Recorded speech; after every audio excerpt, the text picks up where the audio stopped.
श्री रामचंद्र जी समस्त संसार को शरण देने वाले हैं। श्री रामचंद्र जी से काल रूपी भयंकर सर्प भी डरता है।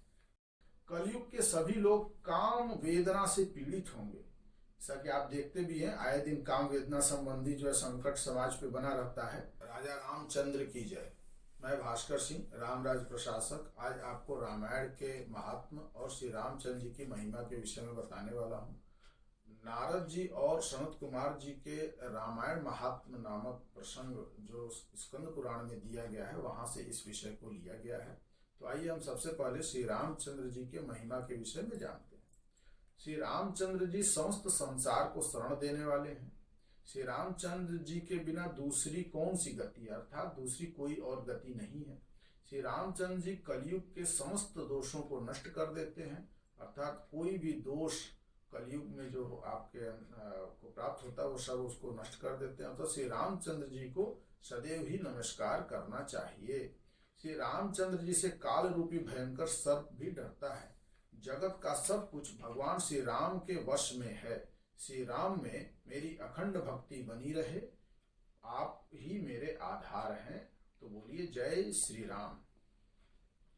चित्रकूट में निवास करने वाली भगवती लक्ष्मी के आनंद निकेतन और भक्तों को अभय देने वाले परमानंद स्वरूप भगवान श्री रामचंद्र जी को मैं नमस्कार करता हूँ।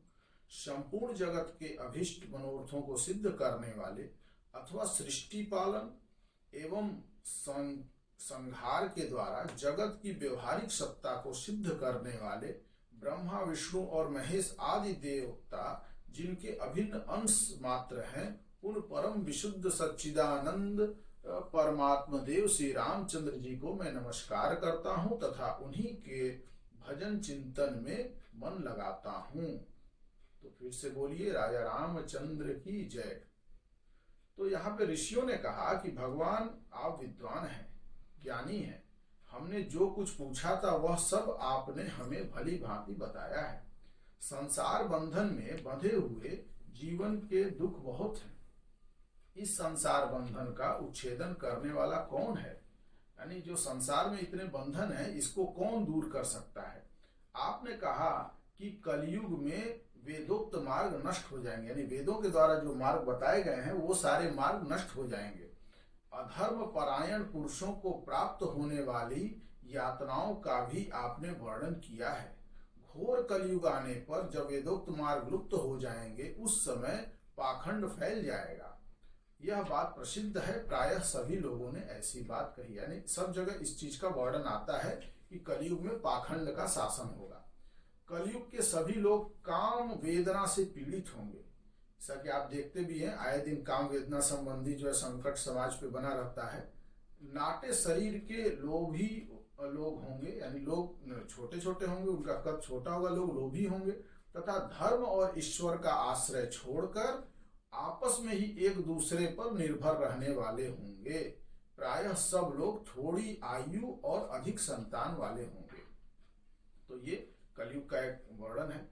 फिर आगे कहते हैं, उस युग की स्त्रियां अपने ही शरीर के पोषण में तत्पर और वैश्या के समान आचरण में प्रयुक्त होंगी।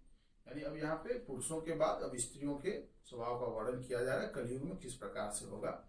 तो कहते हैं कि वह अपने पति की आज्ञा का अनादर करके सदा दूसरे के घर आया जाया करेंगी, दुराचारी पुरुषों से मिलने की सदैव अभिलाषा करेंगी। इस प्रकार का चरित्र स्त्रियों का इस युग में होगा।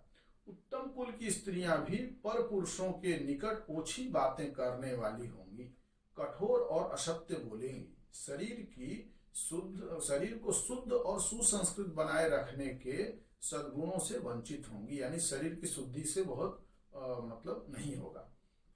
कलयुग में अधिकांश स्त्रियां वाचाल अर्थात व्यर्थ बिना मतलब की बात करने वाली होंगी। स्त्रियां दोनों हाथों से सर खुजलाती हुई अपने पति की आज्ञा का जानबूझ करके उल्लंघन करेंगे, यानी जो घर का प्रमुख है उसकी आज्ञा को मानने से सामान्यतः वो इनकार कर देंगे। तो ये स्त्री पुरुषों के विषय में कलयुग में किस प्रकार की स्थिति हो गई, इसको आपको बताया गया। अब इसके आगे की वार्ता सुनने के लिए हम अगले अंक में फिर से मिलेंगे। तब तक के लिए बोलिए राजा रामचंद्र की जय। जय श्री राम।